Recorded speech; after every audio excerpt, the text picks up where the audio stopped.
Elizabeth at A Literary Princess, and today I am doing a What Am I Teaching in British Literature 3 video. This is my unit on modernism. So, modernism is painfully not my thing. Like, I enjoy Virginia Woolf now, I did not used to, and a lot of these others I'm like, So I feel like I had to do just as much work as my students to prepare for this unit because I'm as unfamiliar with it as they are. Not quite as unfamiliar, I've at least had classes on it, but I was really pulling on things that I had learned in my own undergraduate Brit Lit survey. I was asking my friends who were modernists, like, hey, can you help me get some ideas for this? I also, as a result, don't have a lot of the books because I'm not a modernist.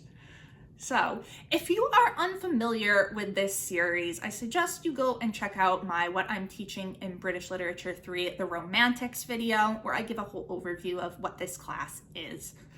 So let's jump into modernism. The first day we did a unit on the World War I poets. So I had them read a poem from Rupert Brooke called The Soldier. Then we read two poems by Siegfried Sassoon, They and the Glory of Women. And we read two poems by Wilfred Owen, Anthem for Doomed Youth, and I'm gonna screw up the pronunciation of this, Dulce et Decorum Est.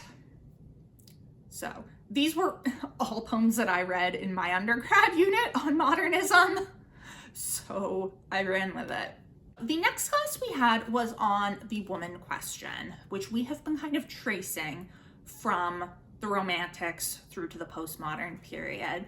So for this, I of course had them read A Room of One's Own by Virginia Woolf. This is Woolf's essay on women and fiction, and how a woman needs a room of her own and money in order to write fiction.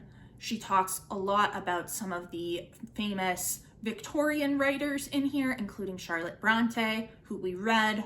So I thought this would be great for my kids to read and take a look at.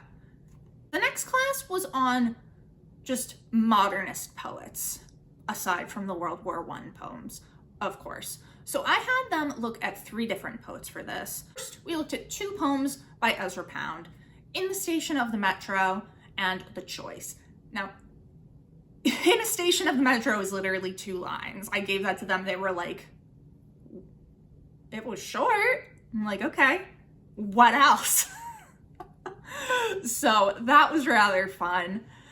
The Choice, I don't think we actually talked about in class because we ended up getting pretty hung up on some of these other ones. We also read in this class T.S. Eliot. We did The Love Song of J. Alfred Prufrock. And they were like, ma'am, what is this? What is this man talking about? One of my students goes, I was like, so what's going on with this? One student raises his hands. I'm like, yes. He says, T.S. Eliot's back on his wasteland bullshit again. I was just like, yes, yeah.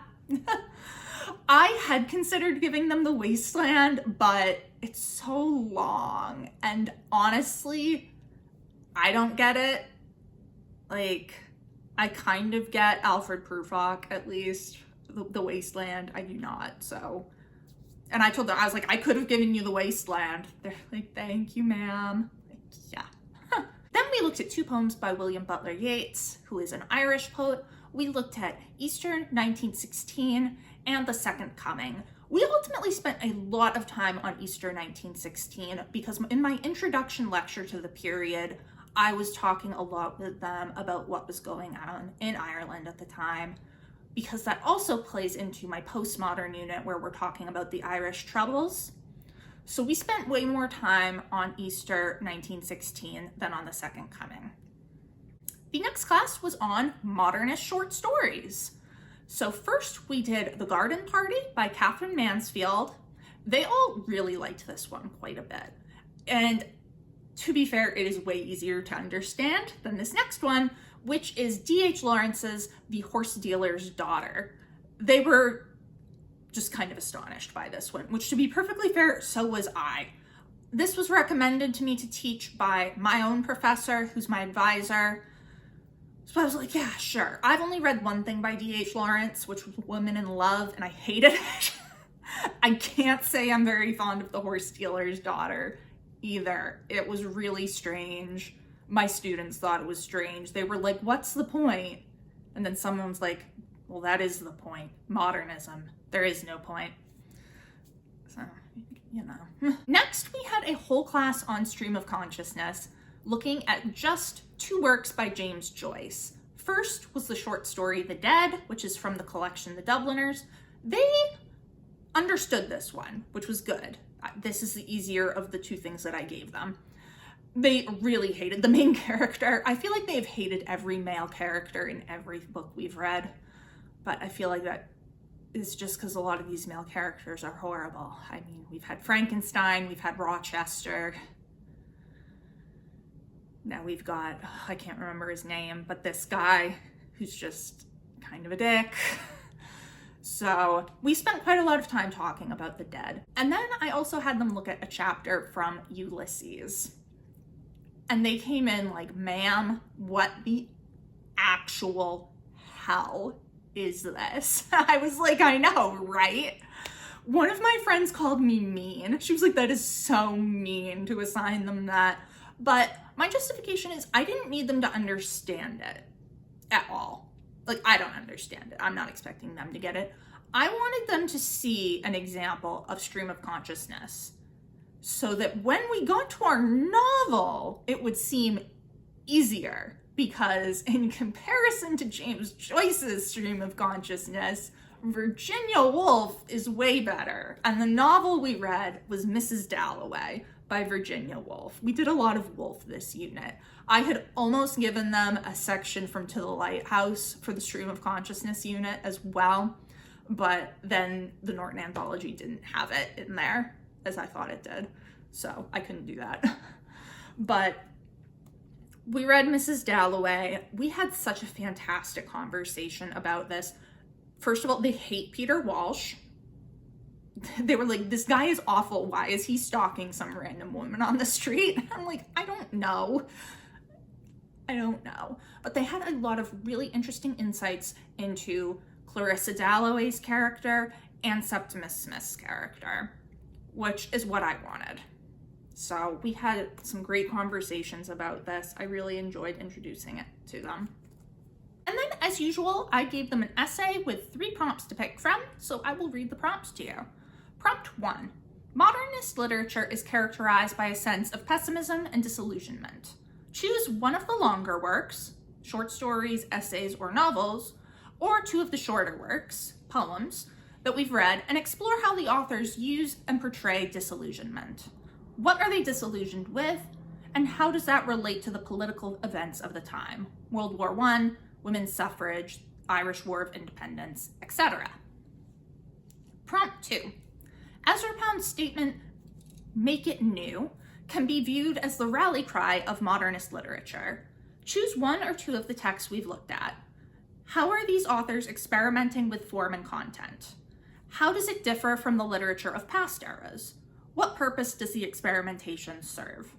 And I will say, nobody chose to write about this.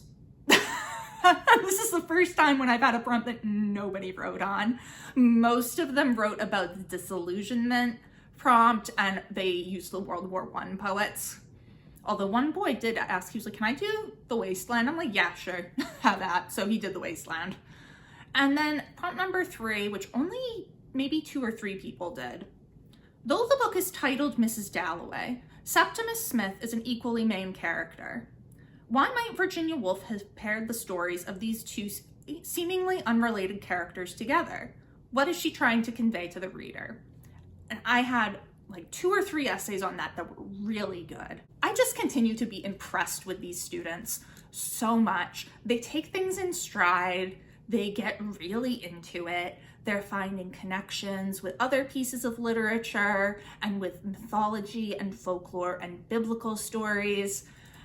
I am just so impressed with them. It is such a joy to teach them. I will say I'm happy to be out of the modernist unit because I didn't really feel comfortable there. I'm teaching them postmodernist literature right now, which I will have a video on when the semester has ended. And I think that is all I have to say about that. So let me know down in the comments below, what modernist literature have you read? Do you like it? Have you read the works that I had my students read? What did you think of them? It has been great chatting with you. I will see you soon. Bye.